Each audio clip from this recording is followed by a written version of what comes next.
We are now on step 7, where we are going to deal with one-to-many relationships. So the steps that are laid out in the map, it says for one-to-many relationships, add a foreign key on the side of the many only, and add a relationship line connecting the primary key to the foreign key. So I like it in my slide here because it gives me each step separated from the other. So I'm going to do this one first. It says add a foreign key on the many side only. So if I go to my class diagram in order to identify my one-to-many relationships, I can see that faculty and section is a one-to-many because faculty has one and only one on its side, and section has 0 to many on its side.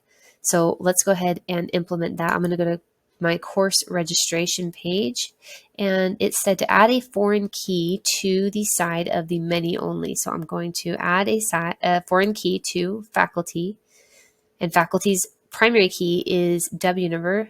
I'm going to add W number to section, and I'm going to make sure to specify that as a foreign key. All right, now it wants me to add a relation line connecting the PK to the matching FK. So I'm going to then take a relationship line and map it from this to this. So in order to do that, I'm going to have to move this line right here down a bit. So let me just see if I can shift it down a little. There you go. Now I'm going to grab this. I've lost my line. There it is. Okay. And I'm going to pull it down to the foreign key here. All right. And I might need to edit this a little. Just pull it up. There you go. Give it a little space. And it was 1 to 1 and 0 to many, right? Let's double check that. So faculty was 1 and only 1 and 0 to many. Okay. So now we have, let's see, this is 1 to 1. This is a many to many. We've already done both of those. Now the only relationship I think we have left here that isn't inheritance is going to be course and section.